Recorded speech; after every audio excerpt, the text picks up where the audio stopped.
Good morning, students. Today our topic is cyber safety, and this is cyber safety part 2. And in this lecture, we are going to discuss some basic concept regarding to cyber safety. So first of all, what is cyber safety? Cyber safety refers to the safe and responsible use of the internet to ensure safety and security of personal information and not posing threat to anyone else's information. So that is the definition of the cyber safety. I think the definition is very much clear to all of you. What is cyber safety? Now, second concept is IP address. What is IP address? IP address means Internet Protocol Address. That is the full form of IP address. And IP address is a unique address and it is a logical address. It means you can change, it can be changeable. So it is provided by network administrator or provided by service provider. So IP address is a unique address of your device when you connect to the internet. So when you connect to the internet, so there is a unique address for your computer or your device. From your IP address, a website can determine your rough geographical locations. So your rough geographical location can be found out using your IP address. And you can see here that is an example of IP address. So an IP address can be split into two parts. First of all, network address, and second is host number.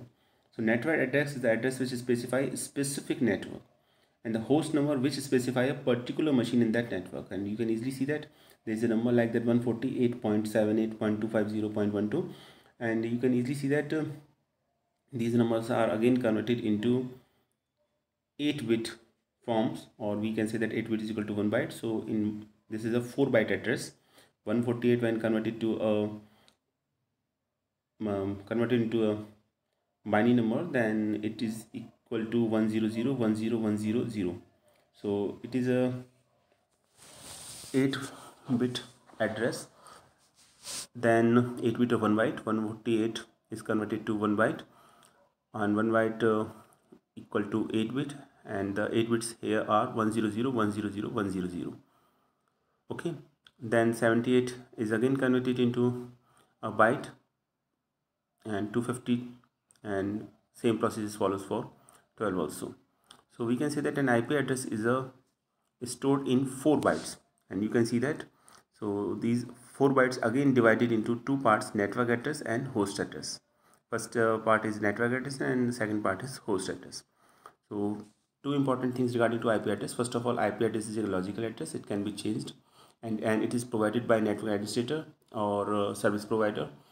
For example, if you have a SIM of Jio, then that company provide you a IP address for your SIM, and when you use this SIM for the connection of the internet, then you have a particular IP address for that machine or for that particular digital device, whether it is a tablet or mobile or a computer.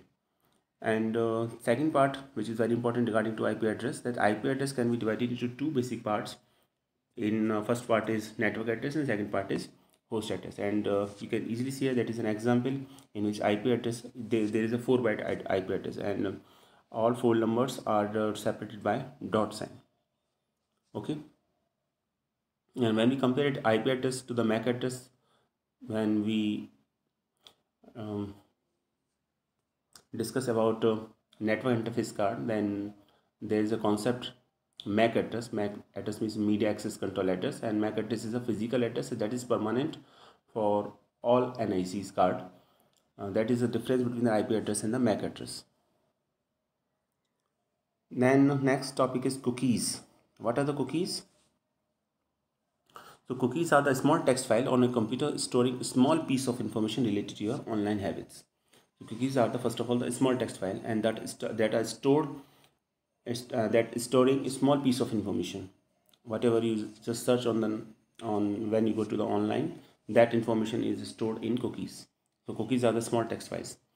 And as far as the type of the cookies are concerned, there are basically 3 types. First of all, the first party cookies, second is the third party cookies, and third is super cookies. So let us talk about one by one. First of all, first party cookies. What are first party cookies? First party cookies are the cookies that store your own login, ID, password, autofill information, etc. from website that you frequently visit.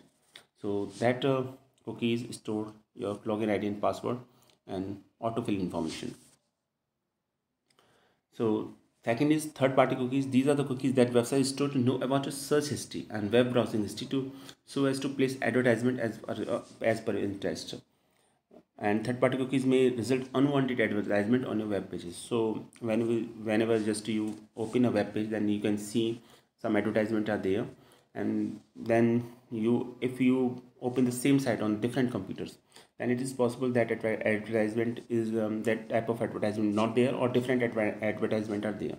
So on different computer, different types of advertisement are there, or it may be possible that for a particular computer, when open a same website, there is no advertisement there. It is because of the cookies, because of the third cookie. So third party cookies basically store your search history and web browsing history, and according to that they place advertisement as per your interest.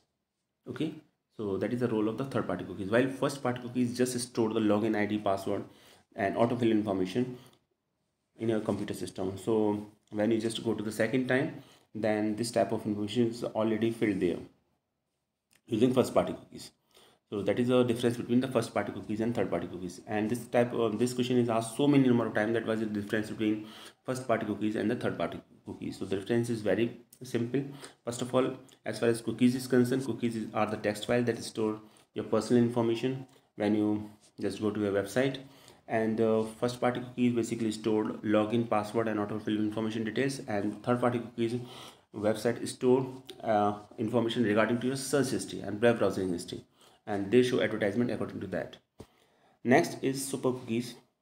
So before discussing before going to discuss about super cookies, one thing should be remembered, that we can easily delete the data regarding to first party cookies and third party cookies.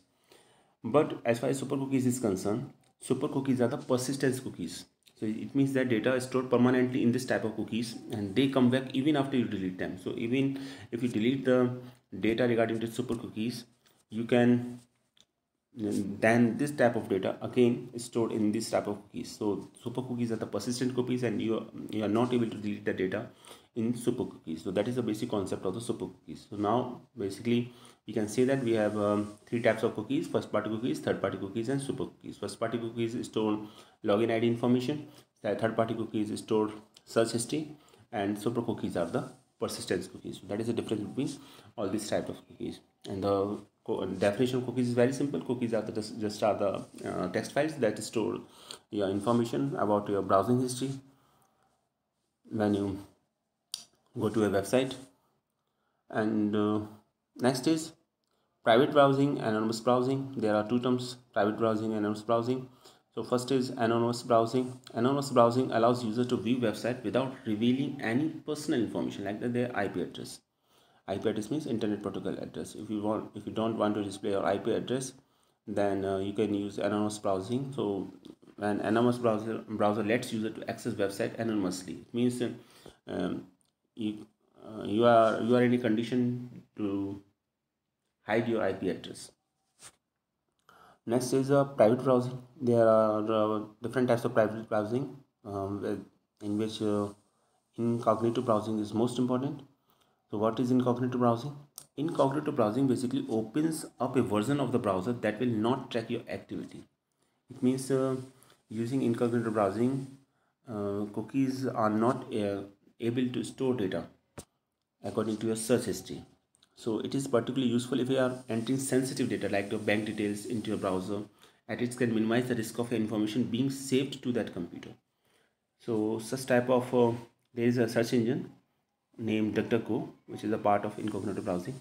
So first of all, incognito browsing basically, if you want to hide your personal information regarding to your sensitive information, just like your bank detail or your password of a debit card or credit card, then you don't want to save this type of information into your computer system permanently, then you can use incognito browsing. So incognito browsing helps you to save to reduce the risk of such type of copy of the data. So incognito browsing opens up a version of the browser that will not track your activity. So that browser not track your particular activity regarding to your sensitive information. Okay. So, and there is a search engine name the DuckDuckGo. So this is a search engine, and the name is DuckDuckGo. What is the use of the DuckDuckGo? And what is the uses of DuckDuckGo? Basically, using DuckDuckGo is first of all is a search engine. You can search privately, means that whatever you search on that DuckDuckGo, that information is not stored in your computer systems. So that's the advantage of DuckDuckGo. Next is a proxy. That is another type of private browsing. As the name says, proxy. The proxy works by acting a middleman between your computer and the website you want to access. So it acts as a middleman. And middleman for what? Between your computer and the website you want to access. Now the tracking website will get the IP address and information that belongs to the proxy site. So you are effectively getting the same content from another source without it getting to know your browsing details. So that is the main advantage of the proxy. So using proxy method, you can hide your personal information or your IP address. And when you hide just your IP address, then it is hard to detect you or find out you or find out your IP. And if someone is not able to find out your IP address, then he cannot able to store information in our computer system, in their computer systems, regarding to your search history, and other things. So using proxy, you are able to hide your IP address from other persons. And when you just hide your IP address from other persons or the rest world, then you are able to hide any information, and in this way you are not easily tracked by someone else. So that is the main advantage of the proxy. Next very important term, virtual private network, which is also a part of private browsing. So it is also called as VPN. So what is VPN? VPN stands for virtual private network, and that allows you to create a secure connection to another network over the internet. So VPN is a method used to add security and privacy to private and public networks like Wi-Fi, hotspots, and internet. Okay, so VPN is a method used to add security and privacy to private and public networks like Wi-Fi, hotspot, and the internet.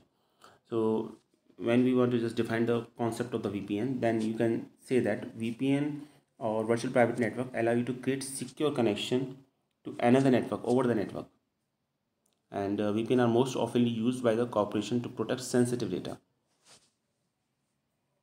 And this is also used to add security and privacy to private and public networks like the Wi-Fi and the hotspot and the internet. Now next topic is proper uses of the password. How can we use our password, and what are the different methods to proper uses of the password? So password are the important form of the protection of you online. So what are the conditions regarding to strong passwords? You should have a strong password. So if you have a strong password, first of all, that keeps your personal information safe. First important thing. Second important thing, it protects your emails, files, and other contents. And third important thing, it prevents someone from breaking into your account. So it is hard to get your account details when you have some strong password. And ways in which your password may be cracked. There is a question that how many ways in which a password may be cracked. So first of all, someone out to get you.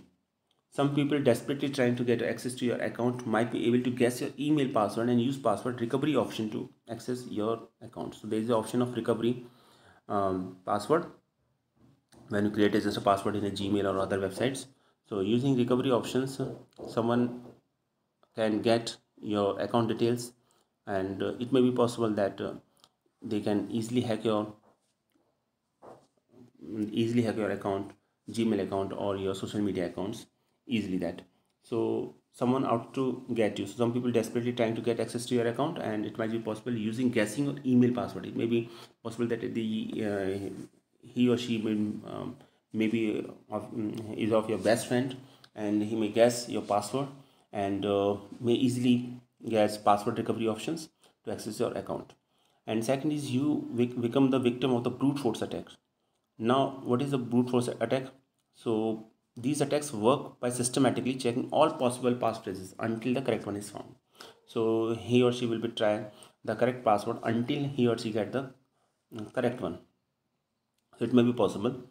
So maybe when someone is your close friend of you, then he or she may get your personal information easily, very easily, and he or she may get he or she easily guess your password, and 2 or 3 times, or more than 2 or 3 times, he may guess a different password, and it may be possible that after some time he gets your correct password, and after getting the correct password, he or she basically misuse your account. Next is ways in which your password may be cracked. So there are different methods or ways in which your password may be cracked. First of all, there is a data breach. So there is a term known as data breach. What is data breach? Data breach is a intentional or unintentional release of secure or private, or maybe we can say that confidential information to an untrusted environment. So it is possible by so data breach is an intentional or unintentional release of secure or private confidential information to an untrusted environment. So every few months it seems that another huge company reports a hacking resulting in millions of people's account information being compromised. So this way your account details may be get leaked, including your passwords.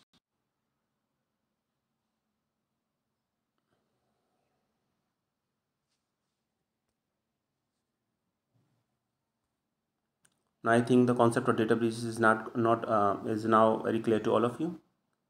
Data breach is the intentional or unintentional use of secure or private confidential information to an untrusted environment, and it is done in case of when company gives information of thousands of its customer to an untrusted environment, and it may be possible that your account details may get leaked, including a password. So this is the concept of the data breach. Choosing good password. So what are the different techniques to choosing good password? First of all, no dictionary words, proper nouns or foreign words, because if there are involved simple dictionary words or proper nouns or foreign words, then your someone gets your password very easily, and easily crack your password. No personal informations must be there. There, if there is some personal information like your date of birth, your surname, your city name, your organization name, this type of information are involved in your password, then someone can easily guess your password. And always use longer passwords, because if your password is long, then it is hard to guess it, or there are much more combinations in terms of letters or the characters as compared to the short passwords. So it is hard to find out if the password is long as compared to the short password.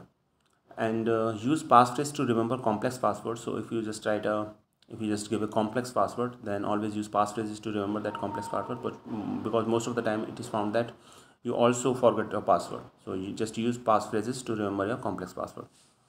Then do not repeat password on different websites. Some persons um, use same password for different website.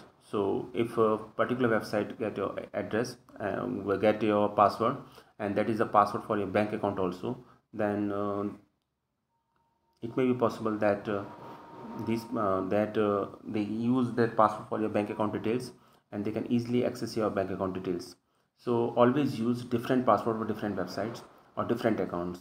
It is not like that your bank account password is same for the access of if you want to access it as the Amazon or Flipkart or any e-commerce website, so you just give that same password for that purpose.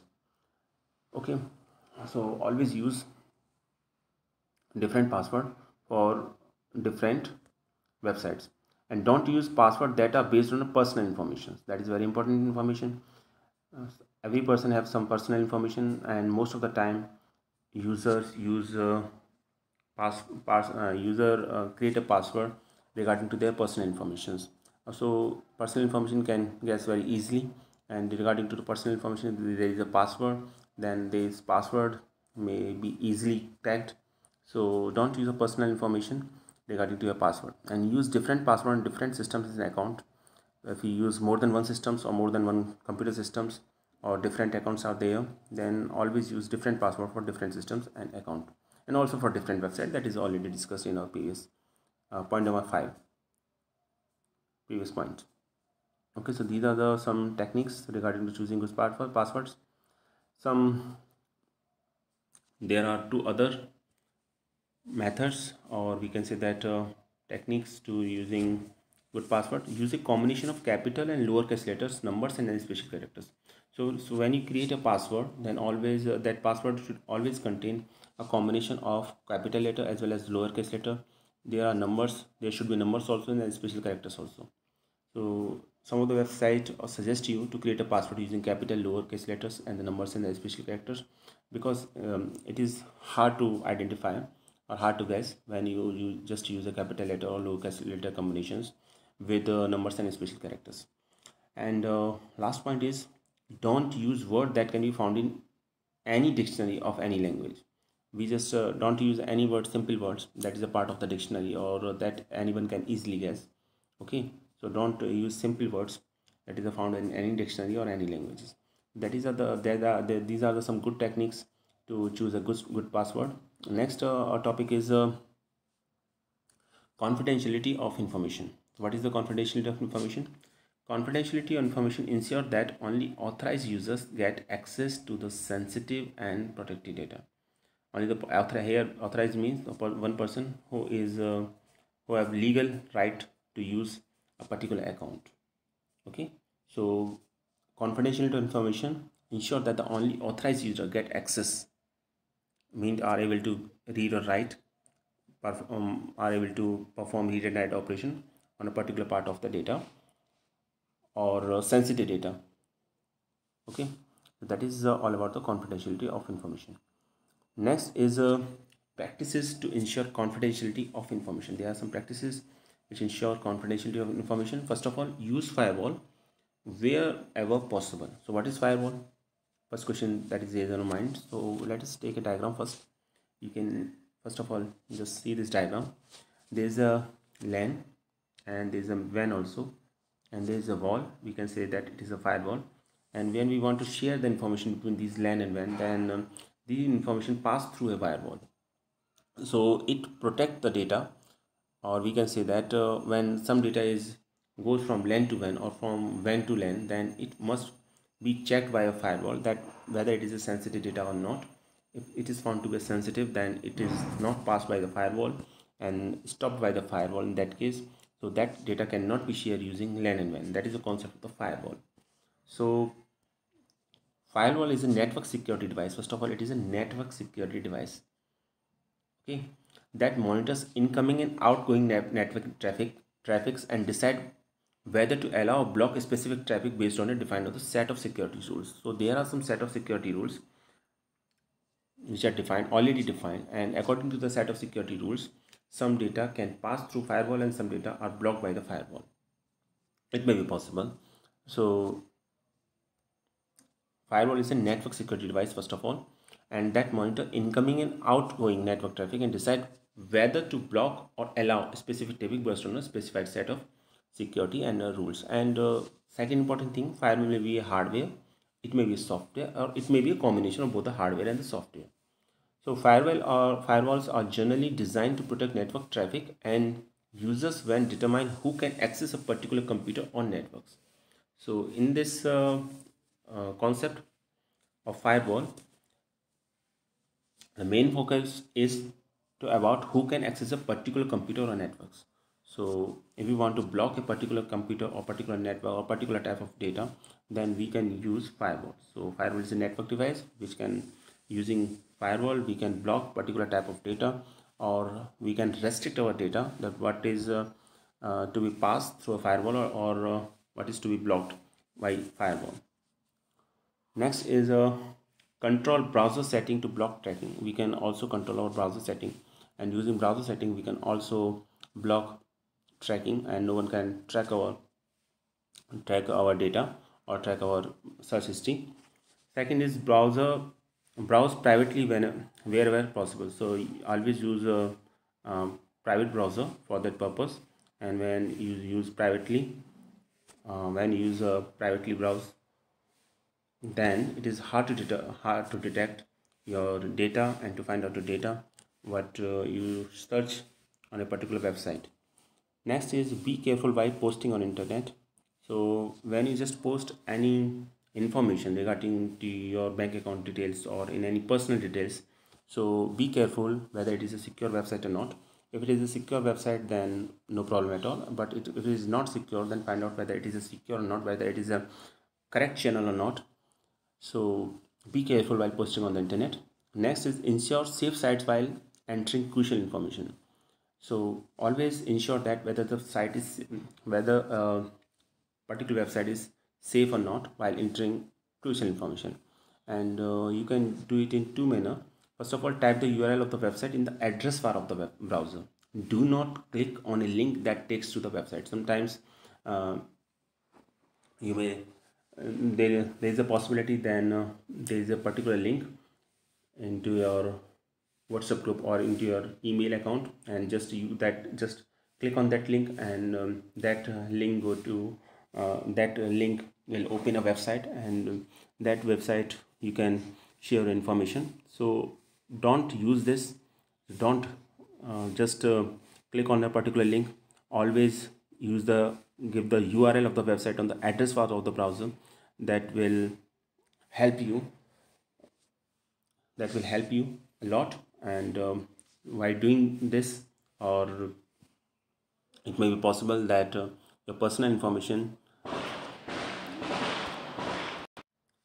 so by doing this it may be possible that your personal information may not be shared by anyone else. Okay. Next is ensure safe site while entering crucial information. So second point regarding to this is ensure that type the URL of the website on the address bar of the browser. Do not click on the link that takes on the website, or do not cut copy of the link of the website and paste it. So do not use cut copy option of the link. Do not directly click on the link. Just type the address of the website first of all. And second important thing regarding to that always check whether the site contain HTTPS or not. HTTPS is a protocol, we always known that. So if that site contains HTTPS, S is there, HTTPS, that means S is for secure. So that we can say that it is a secure connection. And there is a padlock sign here. If there is a padlock sign, then it means site is secure and you can share information without any hesitation. But if it does not contain S, it means there is only HTTP or there is no padlock sign, then remember that this site is not safe, and don't share the personal information regarding to that site. So these are some important points regarding to the practices to ensure confidentiality and information. And practices to ensure confidential information, some other points are: carefully handle emails. Do not give sensitive information on wireless network. Always remember that when you connect to the wireless network, then don't give sensitive information, they may be tracked. Avoid using public computers. So don't share your personal information. Don't share personal information in a cyber cafe or some other computer systems which are used more than one persons. So browse privately first of all. Don't save or login information. Never save password while working on a public computer. On public computer, it is expected that you don't save your personal information on a public computer. And avoid entering sensitive information onto public computer. So just avoid to entering sensitive information on a public computer. So these are some important points regarding to the practices which to ensure confidentiality and informations. And there is last point regarding to that: avoid using public computer. Regarding to the public computer, don't leave the computer unattended while sensitive information on the screen. So it is not like that you just access a particular computer and that is a public computer and just you give the personal information on that and you just leave it as it is. Okay. So second point is disable the features that store password and there is a option which is store the password. So always disable the store password option. Properly log out before you leave the computer. Before you leave the computer, properly log out your account, whatever is your bank account or your social media accounts or your Gmail accounts, whatever it is. So properly log out them. Second, last is erase history and trace out of your work. Clear history and cookies. So clear the data of the cookies so no one can easily guess what you search on a particular computer. So that are the practices to ensure confidentiality and information. So that is all about our today's topic about cyber safety. So thanks for watching this video.